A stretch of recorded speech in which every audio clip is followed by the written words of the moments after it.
तो दोस्तों आज की इस वीडियो में जो हम बात करने वाले हैं वो कंबाइन हार्वेस्टर के जो बिजनेस है उससे रिलेटेड बात करेंगे। तो एक तो जैसे कंबाइन हार्वेस्टर को चलाना जो है वो भी एक तरह का बिजनेस है, प्लस अब इसके जो पार्ट्स हैं वो जो हम बेचते हैं तो वो भी एक तरह का बिजनेस है जो कंबाइन हार्वेस्टर से रिलेटेड ही है। तो इससे रिलेटेड आज बात करेंगे। तो जैसे कि कुछ भाइयों ने कमेंट किया था कि इसके लिए क्या क्या चाहिए होता है, कंबाइन हार्वेस्टर की पार्ट्स बेचने के लिए क्या क्या हमें डॉक्यूमेंट चाहिए, शॉप खोलने के लिए इसका, और कहां से पार्ट्स जो है हमें जेन्युइन रेट पर मिलेंगे। तो इससे रिलेटेड ही बात करेंगे आज। तो मैं सबसे पहले ये बता दूं कि बहुत सारे भाई जो है चैनल पर ऐसे हैं कि बहुत प्यार देते हैं और काफी अपना सपोर्ट बनाए हुए हैं, तो काफी अच्छा लगता है, आपसे मोटिवेशन मिलता है, आपको मतलब कुछ जानने को मिलता है। तो मुझे काफी अच्छा लगता है कि मेरी वजह से किसी को कुछ सीखने को मिल रहा है। तो सबसे पहले जैसे हम बात करेंगे कि कंबाइन हार्वेस्टर, जैसे देख रहे होंगे आप आज के दौर में बहुत कंबाइन हार्वेस्टर सेल परचेज हो रही हैं, तो बिक रही हैं और खरीदी जा रही हैं, लोग बेच भी रहे हैं। तो एक तरह से काफी बड़ा ये बिजनेस हो गया है और आप देख रहे होंगे बहुत सारी कंबाइन हार्वेस्टर अवेलेबल है मार्केट में। जैसे कि मैंने पिछली वीडियो में आपने देखा होगा कि मैंने लगभग नियर अबाउट 100 कंबाइन हार्वेस्टर का जिक्र किया था अपनी वीडियो में। तो जब इतने कंबाइन हार्वेस्टर चलते हैं तो उनके लिए मेंटेनेंस की भी जरूरत होती है। तो मेंटेनेंस में पार्ट्स बहुत इंपॉर्टेंट होते हैं, तो हर जगह पर पार्ट्स नहीं मिलते जिससे कि दिक्कत आती है। तो कुछ भाई ऐसे भी होंगे चैनल पर जो इससे रिलेटेड बिजनेस करना चाहते हैं, जैसे मान लीजिए कंबाइन हार्वेस्टर नहीं लेना चाहते, वो अपनी शॉप खोलना चाहते हैं। तो अब शॉप खोलने के लिए उन्हें क्या क्या चाहिए होगा। फिर एक चीज और बता दूं, हर लोकेशन पे शॉप नहीं मिलती। जैसे कि कुछ जगहें इंडिया में अब भी ऐसी हैं कुछ स्टेट में कि जहां पर कंबाइन हार्वेस्टर की शॉप नहीं मिलती। कभी कभार क्या होता है कि हमें जो ट्रक होते हैं, जो ट्रक की शॉप होती है सामान की, पार्ट्स की, वहां से हमें सामान लाना पड़ जाता है। लेकिन हर सामान कंबाइन हार्वेस्टर का ऐसा नहीं है कि सारा सामान ट्रक वालों के पास मिल जाता है, कुछ सामान मैच कर जाता है तो वो सामान हमें मिल जाता है। तो ये बहुत जरूरी है। आप अगर चाहते हैं अपने एरिया में दुकान खोलने की तो आप इस वीडियो से समझ जाएंगे कि आपको करना क्या क्या रहता है, कहां से पार्ट्स लाने चाहिए और कैसे इस काम को करना चाहिए। तो देखिए इस वीडियो में हम सिर्फ 4 पॉइंट पर डिस्कस करेंगे। तो सबसे पहला पॉइंट जो हमारा होगा वो बजट, आपका बजट कितना है उससे रिलेटेड बात करेंगे। दूसरा पॉइंट होगा लोकेशन, और तीसरा पॉइंट होगा कॉन्टैक्ट्स, और चौथा पॉइंट होगा पेपर। तो ये 4 पॉइंट में हम अपनी इस वीडियो को खत्म कर देंगे। तो सबसे पहला पॉइंट हम बात करेंगे बजट की। तो आपका बजट कितना होना चाहिए। तो जैसे कि सबसे पहला जो आपका खर्च होगा वो पेपर वर्क में खर्च होगा। जैसे कि मान लीजिए आप जो भी पेपर रजिस्ट्रेशन कराएंगे जहां पर भी, तो उसमें हो सकता है आपका थोड़ा बहुत खर्च हो जाए, लेकिन इतना खर्च नहीं है, बहुत नॉमिनल से चार्ज होते हैं, जरूरी नहीं है कि बहुत ज्यादा चार्ज आपका होगा। दूसरा होगा शॉप, जहां पर आप शॉप कर रहे हो, शॉप जो है या तो वो आपकी अपनी होनी चाहिए, तब तो आपको उस पर कोई खर्च नहीं करना है, और अगर शॉप आप रेंट पे हैं तो फिर शॉप का रेंट भी आपको बजट में जोड़ना पड़ेगा। प्लस उसके अंदर जो फिटिंग्स होंगी, जो आप उसमें रैक वगैरह जो बनवाएंगे, तो वो भी आपको अपने पास से खर्च करना पड़ेगा। तो वो भी आप एक हिसाब लगा सकते हैं कि हमें कितने एरिया में कितनी बड़ी दुकान करनी है और उसमें फिटिंग कितने रुपए की हो जाएगी। तो ये बजट भी आप देख करके चलें। फिर आता है आपका 1-2 लोग आपको हेल्पर के तौर पर भी रखने पड़ेंगे, खाली आप अकेले तो कर नहीं पाओगे, तो आपको 1-2 बंदा हेल्पर के तौर पर रखना पड़ेगा। तो आपको उसे भी सैलरी देनी है, जितने भी आपके यहाँ रेट चलता हो सैलरी का, वो आपको इस बजट के अंदर जोड़ना पड़ेगा। फिर होता है जो आप पार्ट्स लेकर के आप आओगे, तो ऐसा नहीं है पहली बार में तो आपको थोड़ा खर्च करना पड़ेगा, क्योंकि आपको जो जहां से आप पार्ट्स परचेज करोगे तो वहां आपको पैसा देना पड़ेगा शुरू में, क्योंकि दूसरे बंदे का विश्वास जीतना होता है। ऐसा नहीं है कि पहली बार में ही वो आपको उधार भी सामान दे देगा, ऐसा नहीं होता है। आपका सेटअप तैयार हो जाएगा तो क्या होगा कि बाद में तो फिर आप उधार भी ला सकते हो सामान, पेमेंट एक बार में कर दोगे बाद में, लेकिन शुरू में तो आपको ये खर्च करना पड़ेगा। वो कई लाख रुपए का आपका एस्टिमेट बैठेगा।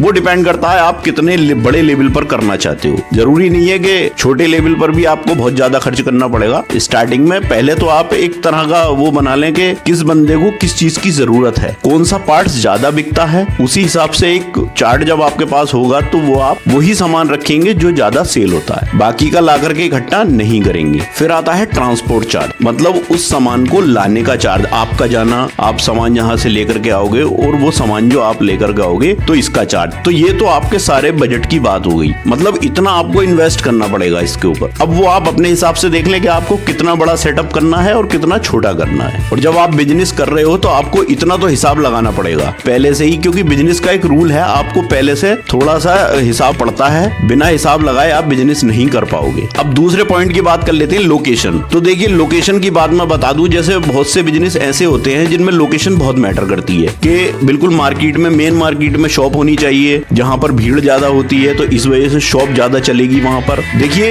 इसके केस में, कंबाइन हार्वेस्टर के केस में लोकेशन कोई मैटर नहीं करती है। आपके यहाँ सामान पूरा मिल रहा है, हर पार्ट्स आपके पास अवेलेबल है। कंबाइन हार्वेस्टर के जो फॉरमैन है और जो मालिक है, उन्हें सबको पता है कि वहां पर एक शॉप है, तो वो आपकी चाहे जंगल में हो बनी हुई, कहीं पर भी शॉप हो, वो वहीं पर जाएगा बंदा। उसके लिए लोकेशन कोई मैटर नहीं करती। आप किसी गली में भी बैठे होगे तो भी बंदा वहीं पहुंचेगा, क्योंकि उसकी जरूरत है। ये ऐसा नहीं है कि चलते फिरते दुकान दिखनी चाहिए तभी वो होगी। आपको शुरू में थोड़ा प्रचार करना पड़ेगा, उसके बाद में आपके यहाँ बंदा ऑटोमेटिकली पहुंच जाएगा। तो लोकेशन इसमें कोई मैटर नहीं करती। अब तीसरे पॉइंट की बात कर लेते हैं कॉन्टैक्ट्स की। तो देखिए कॉन्टैक्ट्स इस बिजनेस में बहुत जरूरी है। अगर आपके कॉन्टैक्ट्स अच्छे हैं, फॉरमैन से, कंबाइन हार्वेस्टर वालों से, सबसे आपके कॉन्टैक्ट्स अच्छे हैं, तो आप इस बिजनेस में सक्सेस हो जाओगे। तो सबसे पहला पॉइंट इसमें आता है कि आपके ड्राइवर और फॉरमैन से कॉन्टैक्ट बहुत अच्छे होने चाहिए। फिर दूसरा पॉइंट है इसमें आपका जो कंबाइन हार्वेस्टर के ओनर हैं, आपको सबसे एक बार मिलना पड़ेगा, जितने भी ओनर हैं। ऐसा नहीं है कि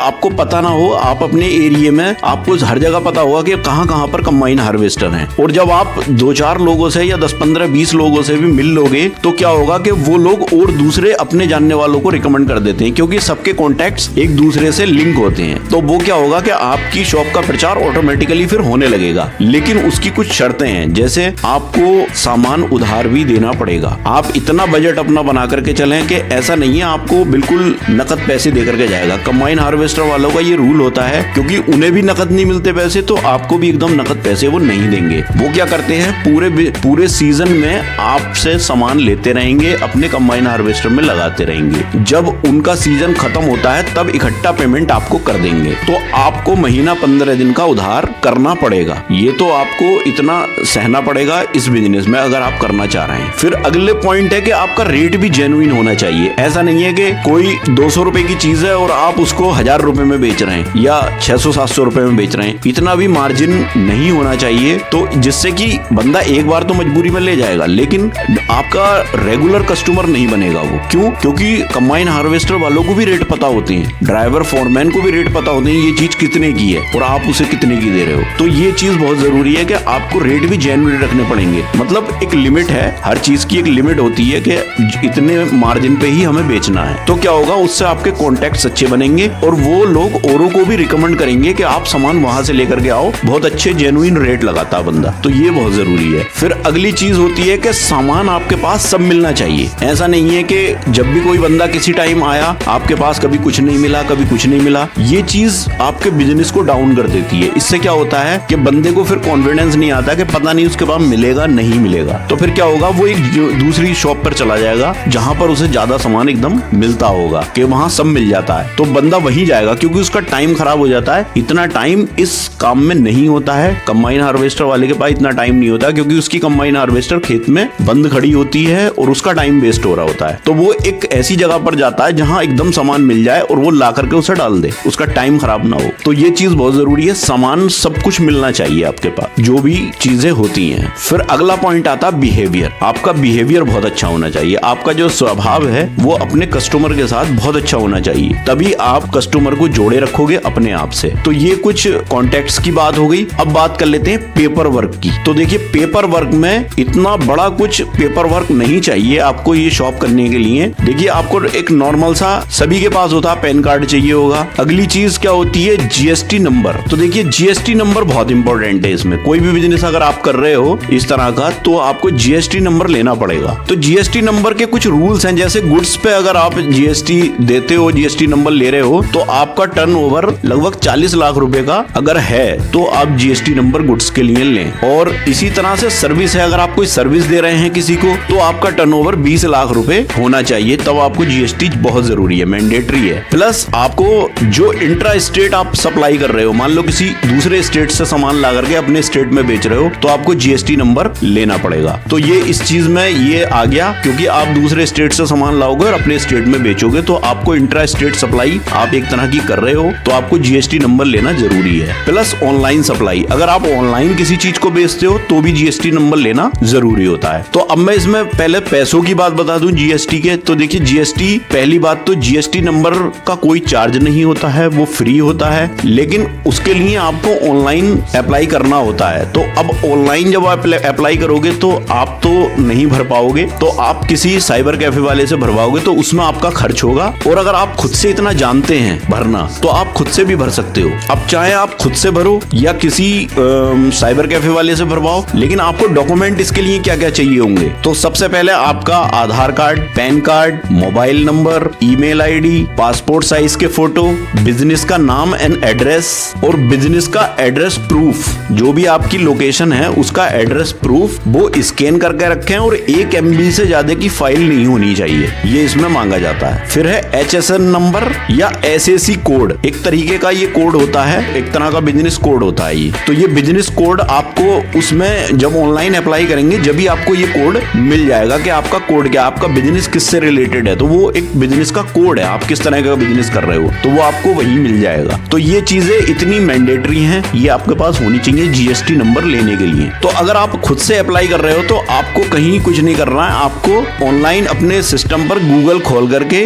gst.gov.in पर जाना है, वहां क्लिक करना है आपको, तब आपके सामने GST का पेज खुलेगा पूरा। उसके बाद सर्विसेज के कॉलम पर आपको क्लिक करना है और उसके बाद रजिस्ट्रेशन के कॉलम पर आपको क्लिक करना है। फिर आपको पूरी एक डिटेल उसके अंदर भरनी है, आप टैक्स पेयर हो, कहाँ के रहने वाले हो, क्या इस तरीके का आपको पूरी डिटेल एक फिल करनी है फॉर्म टाइप का। इसे भरने के बाद फिर एक तरह का TRN नंबर आपका जनरेट हो जाएगा, वो आपके फोन पर आ जाएगा। तो बस उसी तरह से फिर एक जब आप और इस तरह से फिल करोगे फॉर्म, एक लंबा प्रोसेस है थोड़ा सा, आप इस पे नहीं समझ पाओगे। तो अगर आप जानते हैं तो आप इससे कर सकते हैं, वरना तो फिर आप साइबर कैफे वाले से करा लें, ये नॉर्मल सी बात है। थोड़ा सा आप पेमेंट कर दें उसे और ये GST नंबर आप वहां से ले लें और बाद में आपका एक ARN नंबर जनरेट हो जाता है, उसी ARN नंबर से आपका बाद में आप GST नंबर आ जाएगा। तो इसके लिए कुछ चीजें ऐसी हैं, जैसे आपकी रेंट की अगर शॉप है तो आपको एक रेंट एग्रीमेंट भी रखना है, या फिर एक लाइट का बिल हो। अगर आपकी अपनी शॉप है तो लाइट का बिल चल जाएगा, वरना तो अगर रेंट पे आपने ली है तो एक रेंट एग्रीमेंट इसमें लग जाता है। तो फ्रेंड ये तो सारी बात हो गई पेपर वर्क की, पेपर वर्क हो गया